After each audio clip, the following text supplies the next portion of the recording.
Hey guys, for this video we're going to take a quick look at the DeWALT brushless quarter sheet variable speed sander. It's a 20-volt tool, and currently there are 3 different ways you can get your hands on this tool, so I want to explain that with the different model numbers. So when you buy it as a bare tool, the model number is going to be DCW200B.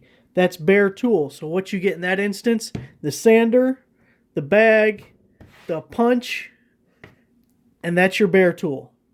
Now you can also get it with a DCB 112 charger. That's a 2 amp output charger, DCB 112, and a 2 amp hour battery. And in that instance, it's a kit. You'll also get the bag, and that model number is DCW 200D1. A third variation comes with this basic again, a DCB 115 charger. The 115 is a 4 amp output, so in theory will charge a battery twice as fast. The DCB 115 is actually my favorite DeWALT charger if you can get your hands on one through whatever means. But in that kit you also get a 5 amp hour battery, and when you get the DCB 115 with the 5 amp hour battery, that model number is DCW 200P1. Okay, so those are your differences in the kit and the bare tool. Now looking at the tool itself, it is very similar to the corded version of this tool. We have a spring-loaded front holder for sandpaper there. We have your little clips on either side for attaching the back portion of the sandpaper. Of course, we have the removable pad if you need to replace it. The one difference in this one is this piece right here is a little different than the corded version, and that's so we can put a battery on there, and we'll get to what batteries fit here in a second. If we look at the front, it's variable speed, so we have an on-off switch, and then we also have our dial for changing speed, and the whole thing has this rubber overmold on it.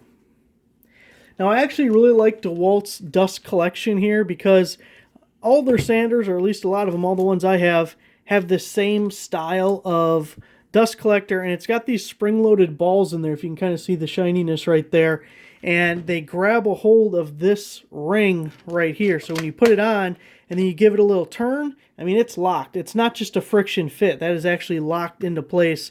Makes it a really nice tight seal so you don't have dust, leaking out and making a mess everywhere. Now you also get the hole punch as we showed, so you can or you don't have to use it, but you just slide the paper in, punch it on, and that'll line up the holes down here so the dust actually goes through. Now, here's one thing to keep an eye on. The one kit comes with a 5 amp hour battery, right? The P1 kit. And when we put our bag on, we have plenty of space, and the 5 amp hour fits. Now, if we look at this, does not come with any kit, but if for some reason you wanted to use a flex volt battery, it doesn't fit. You got to take this off to put this on, and now this won't lock into place because it's hitting the casing of the battery. So the tool would still work, but you wouldn't be able to use the little collection bag. And I know DeWALT now has a 6 amp hour battery, which obviously is bigger than the 5, but I don't have one, so I can't tell you if that would fit or not. So up to 5 amp hour for sure works. But if you get to wanting to use a flex volt battery, which it's overkill for this thing, but if you wanted to, the dust port bag isn't going to fit on it. So just want to make sure you were aware of that. Otherwise, it's very similar to the corded version, and it's a brushless tool. So there you go. Thanks for watching.